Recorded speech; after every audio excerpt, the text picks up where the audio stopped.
So I welcome you all again.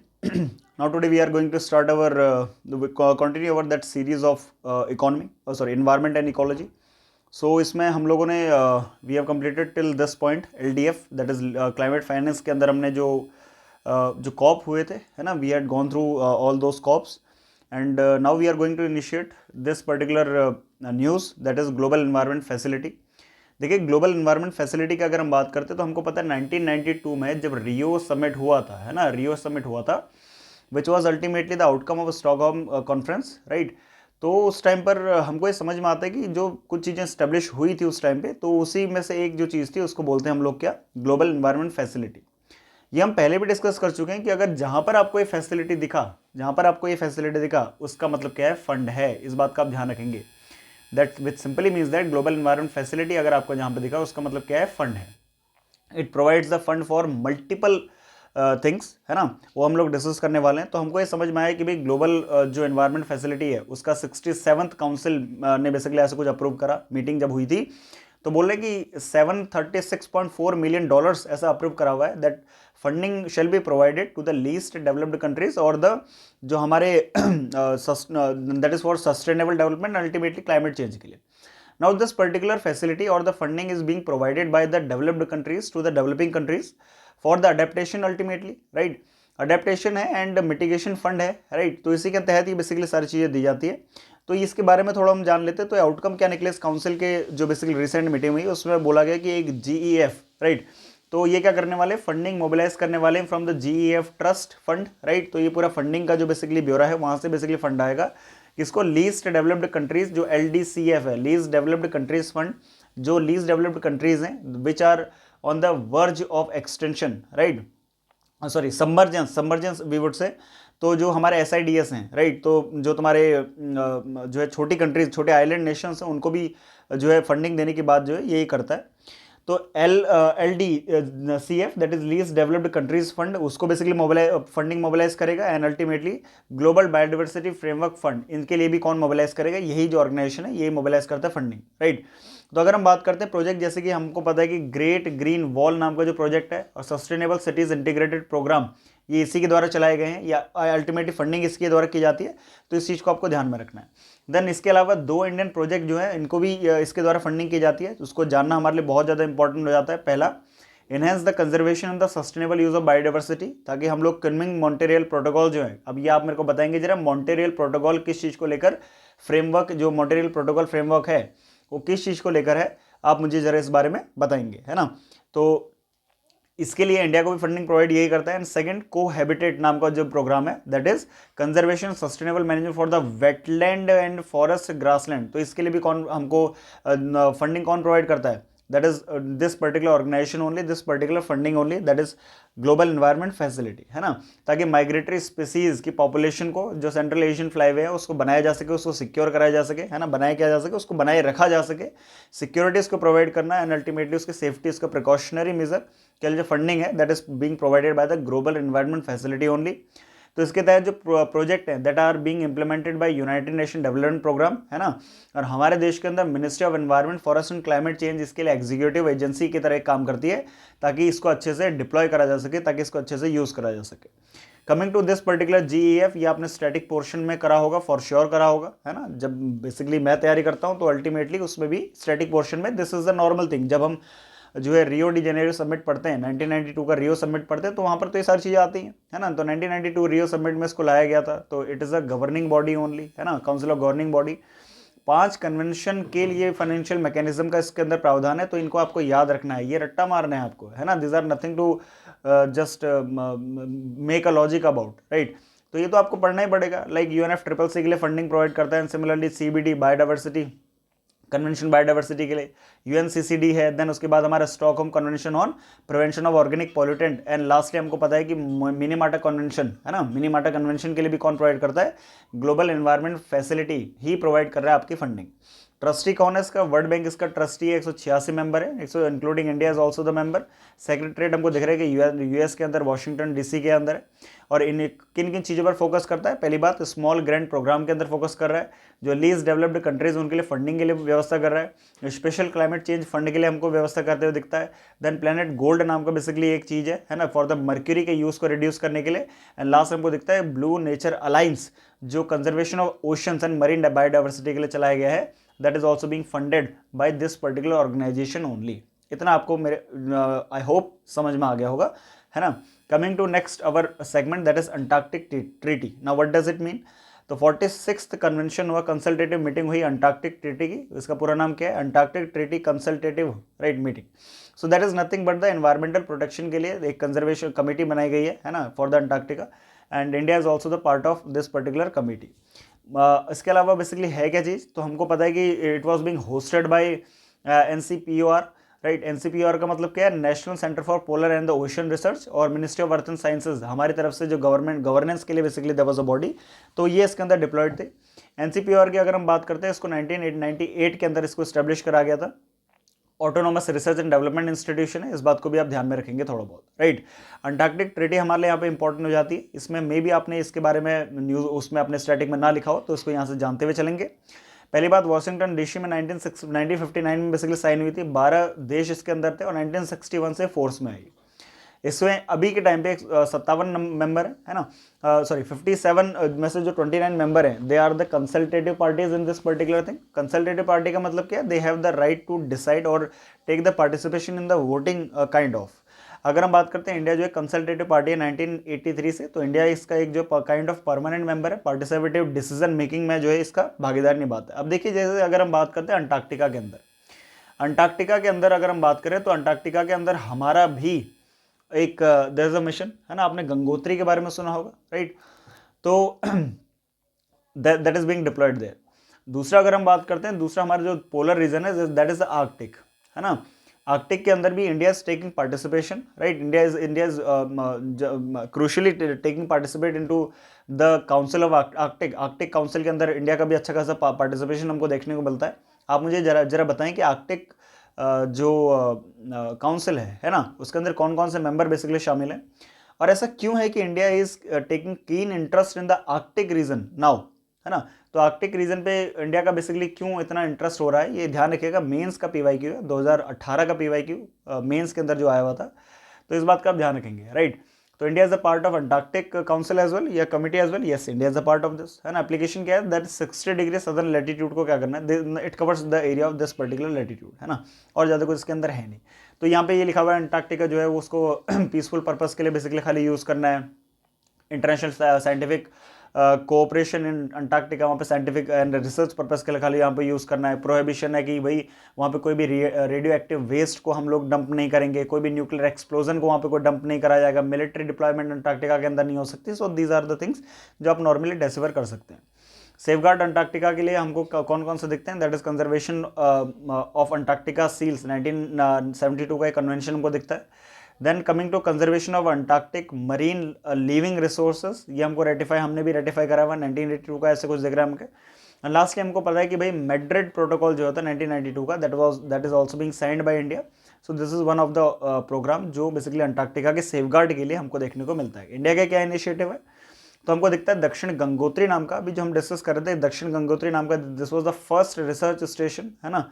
और Antarctica act निकाला India के द्वारा 2022 में ऐसा निकाला गया था। एंड जो ऊपर हमारे पास ट्रीटीज है, उसी कमिटमेंट को कंफर्म करने के लिए, रीअफर्म करने के लिए हमने ऐसा कुछ बेसिकली एक्ट भी बनाया हुआ है।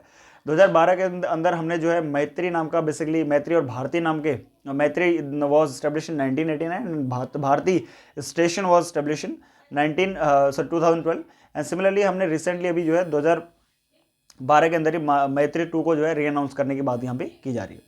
So these are the initiative related to हमारा क्लाइमेट चेंज।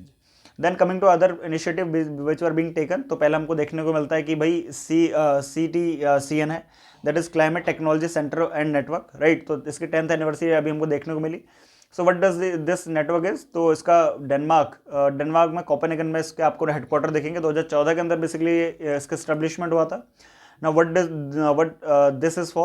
तो ये क्या करता है, आपका टेक्नोलॉजी मैकेनिज्म जो है ना, ऑफ यूनाइटेड नेशन UNFCCC के, उनका इम्प्लीमेंटेशन की ये बात करता है, राइट। तो कौन कौन से टेक्निकल मैकेनिज्म बेसिकली लिए गए, टेक्नोलॉजिकली किन किन चीज़ों को अडॉप्ट करा गया है ताकि हम क्लाइमेट चेंज को काउंटर कर पाए। तो यूनाइटेड नेशन एनवायरनमेंट प्रोग्राम के द्वारा इसको होस्ट करा जाता है और अल्टीमेटली ये तुम्हारे एनवायरमेंटली साउंड टेक्नोलॉजी को प्रमोट करने की बात करता है। जैसे हमको पता है कि CFC को बेसिकली हमको रोकना था, है ना, तो उसके लिए क्या करा, HFC लगाया। HFC में अभी भी हम HFC से अभी संतुष्ट नहीं है, तो उसके लिए भी कोई नई टेक्नोलॉजी लेकर आएंगे।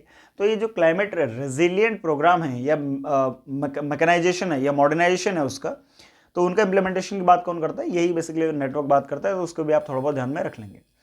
The next thing is the climate promise initiative. Now what does it mean? तो हमको पता है कि UNDP ने अनवील करा क्लाइमेट प्रॉमिस 2025। तो उसका this is the next stage of climate promise initiative, है ना। इसके पहले भी एक हमने बेसिकली इसका यही सेम इनिशिएटिव हमने जो है देख लिया था 2015 के अंदर, राइट। पेरिस क्लाइमेट के तहत बेसिकली इसको लाया गया था। Coming to this particular initiative that is to support the developing countries, ताकि क्लाइमेट एक्शन, क्लाइमेट के लिए बेसिकली कोई एक्शन ले सके, है ना, उसका अडेप्टेशन मिटिगेशन स्ट्रेटेजी को जो है वो प्रॉपरली अडॉप्ट कर सके। तो वर्ल्ड का सबसे लार्जेस्ट जो है ये सपोर्ट ऑफर करता है इन लीस्ट डेवलप्ड कंट्रीज़ को या अल्टीमेटली डेवलपिंग कंट्रीज़ को, है ना, ताकि वो जो है अपने NDC को, that is nationally determined contribution, उसको बेसिकली एनहेंस कर सकें, उसको प्रॉपर्ली इंप्लीमेंट कर सके। So this is providing the support to this particular countries. इसमें हर एक पार्टी जो है वो पार्टी पेरिस एग्रीमेंट के तहत बेसिकली कहीं ना कहीं हमको देखने को मिलती है। तो क्लाइमेट प्रॉमिस 2025 की अगर हम बात करें, मेन एम क्या है इसका, कि जो अगली जनरेशन है, नेक्स्ट जनरेशन डेवलपिंग कंट्रीज़ हैं, वो अपने NDCs को 2015 के तहत जो उन्होंने NDCs हमने स्टैब्लिश करे हुए पेरिस एग्रीमेंट के तहत, उनको फुलफिल कर पाए। This is the main M of this particular initiative. Next is the grinning education partnership. Now what does this mean? UNESCO के द्वारा लॉन्च करा गया 2 नए टूल, कौन कौन से हैं? That is new grinning curriculum guidance, एक GCG, इसको ध्यान रखेंगे, और new school quality standard, that is GSQS, right. तो इसको भी आप ध्यान रखेंगे। तो ये ग्रीनिंग एजुकेशन पार्टनरशिप के तहत यूनेस्को के द्वारा लॉन्च करा गया। आपसे क्वेश्चन नॉर्मली वो पूछेगा, that is greening education partnership और the initiative under greening education partnership were being launched by which of the following organisation of UN? तो दैट इज द यूनेस्को। इस बात को आप ध्यान रखेंगे। ग्रीनिंग एजुकेशन पार्टनरशिप की अगर हम बात करते हैं तो पहली बात ग्लोबल इनिशिएटिव है, 80 मेंबर कंट्रीज के अंदर हमको देखने को मिलती है। ये सपोर्ट करता है उन सारी कंट्रीज को, किस मामले में? ताकि क्लाइमेट चेंज या क्लाइमेट क्राइसिस से वो अपने आप को बचा सके, राइट। और उसके तहत जो एजुकेशन है, जो अवेयरनेस है, उसको फैलाने में क्रिटिकल रोल निभाता है। अगर हम बात करते हैं न्यू GCG, ये क्या है बेसिकली? तो प्रैक्टिकल और मैनुअल, प्रैक्टिकली एक मैनुअल प्रोवाइड करता है। First time the common understanding of what is the climate education should be consist of, इसके बारे में बेसिकली बताता है कि भाई क्लाइमेट एजुकेशन में क्या क्या चीज़ें आना चाहिए, ऐसा कुछ हमको दिख रहा है ना। और जो सेकंड इसके अंदर इनिशिएटिव है, that is the new green school quality standard, उसके तहत क्या है कि भाई हम जो है नए जो स्कूल्स बेसिकली जब स्टैब्लिश होंगे, तो minimum requirement on how to create the green schools, right. तो ग्रीन स्कूल किस तरीके से स्टैब्लिश करे जाएंगे, what will be the requirement and minimum requirement क्या होगी, है ना, कैसे हम लोग जो है प्रमोशन करें क्लाइमेट ओरिएंटेड अप्रोच का, उसको भी कौन देखता है? यही ऑर्गेनाइजेशन देखता है। This is taking the initiative in this regard only. So this was all about the grinning education partnership, किसके द्वारा लॉन्च करा गया है, आपको बस इतना ध्यान रखना है, that is by UNESCO. Then coming to हमारा next portion, that is the climate policy initiative, CPI की अगर हम बात करते हैं तो ये रिलीज करता है, दैट इज बाय UNFCCC का जो 29th COP हुआ था, उसके अंदर इसको रिलीज करा गया। CPI के द्वारा क्या रिलीज करा गया? That is global landscape climate finance, right. तो that was being released and अगर हम बात करते हैं CPI, what does this stand for, क्या होता है क्लाइमेट पॉलिसी इनिशिएटिव? तो पहली बात ये जो है एक इंडिपेंडेंट और नॉन प्रॉफिट ऑर्गेनाइजेशन है ना, NPO है, ये हमको पता है, और फाइनेंस एंड पॉलिसी के अंदर बेसिकली एक्सपर्टीज रखता है। 2009 के अंदर इसको एस्टेब्लिश करा गया था, राइट। किनको सपोर्ट करने के लिए? जो लो कार्बन इकोनॉमीज हैं उनको सपोर्ट करने के लिए, है ना। Low carbon the nation building low carbon economies to develop and implement the effective climate energy and use the policies. तो ऐसा कुछ हमको देखने को मिल रहा है कि हाँ, थोड़ा बहुत सपोर्ट ये प्रोवाइड कर रहा है इन सारी कंट्रीज को। What are the findings of the report? तो हमको साफ साफ दिखा जो क्लाइमेट जो है ना, तो उसमें 1.5 ट्रिलियन डॉलर का बेसिकली सप्रेस करने के लिए कुछ फंडिंग वगैरह हमको जो है देखने को मिली है। एंड अल्टीमेटली विद अ की increase in the renewable energy and low carbon transportation, तो इसकी वजह से क्या हुआ कि ऐसा कुछ जो क्लाइमेट रेजिलेंट पॉलिसी हमको देखने को मिली कि कार्बन एमिशन कम हुआ, हमारे जो रिन्यूएबल एनर्जी के सोर्सेज हैं उनमें थोड़ा इजाफा हमको देखने को मिला हुआ है. So these are the findings of this particular organisation. You can go through it, है ना, अपने एंड से एक बार आप इसको देखेंगे. देन कमिंग टू हमारा science based target initiative SBTI. Now what does this mean? तो क्लाइमेट एक्सपर्ट्स ने ऐसा कुछ बोला हुआ है ना, कि regarding SBTI decision the allowing the companies to offset the green house gas emission from the value chain. तो बोला हुआ है वैल्यू चेन से बेसिकली अपने जो ये ग्रीन हाउस गैस एमिशन है इनको बेसिकली हटाने के लिए, है ना. नाउ कमिंग टू हमारा साइंस बेस्ड टारगेट इनिशिएटिव, ये बेसिकली है क्या? तो पहली बात, कॉर्पोरेट क्लाइमेट एक्शन ऑर्गेनाइजेशन की तरह बेसिकली काम करता है. कंपनीज और फाइनेंशियल इंस्टीट्यूशन है जो है वर्ल्ड वाइड, तो उनको बोलता है कि किस तरीके से क्लाइमेट क्राइसिस को आप कॉम्बैट कर सकते हैं, उसके बारे में उनको गाइड करता है, काइंड ऑफ, राइट. तो इसके द्वारा डेवलप करा गया. It develops the standard tools and the guidance to meet the corporate climate target, है ना. तो ये ऐसा कुछ बना रहा है, रूल्स एंड रेगुलेशन बना रहा है. देन कमिंग टू तो इनकॉर्पोरेशन एज चैरिटी की तरह बेसिकली ये जो एस्टेब्लिश है. इसके अंदर पार्टनर कौन कौन है? हमको दिख रहा है कि भाई CDP that is carbon disclosure project इसके अंदर पार्टनर है. देन UNGC, है ना, इसके अंदर हमको दिखता है. वी मीन बिजनेस कोएलिशन, ये इसके अंदर हमको दिख रहा है. वर्ल्ड रिसोर्स इंस्टीट्यूट है. एंड लास्टली हमको दिखता है कि world wide fund for nature WWF भी इसके अंदर क्या है, एक जो है पार्टी हमको देखने को मिलती है, पार्टनरशिप की तरह ये काम करता है. So this was all about the SBTI. Coming to हमारा next programme that is niche program, right. तो national information system for climate and environment strategy program, there is a program. It was invented by in this particular program India has invited to join for the मतलब multiple countries को India has invited, ताकि हम climate change को combat कर सकें, है ना. इसको ज्वाइन करने के लिए बेसिकली ऐसा कुछ बोला हुआ है. 2012 के अंदर इसको कॉन्सेप्चुलाइज करा गया था, और इसरो और डिपार्टमेंट ऑफ स्पेस एंड दूसरी मिनिस्ट्रीज के द्वारा and ultimately national action plan on climate change framework के अंदर इसको बेसिकली इनिशिएट करा गया था. तो इस बात को ध्यान रखेंगे. ऑब्जेक्टिव क्या है इसका?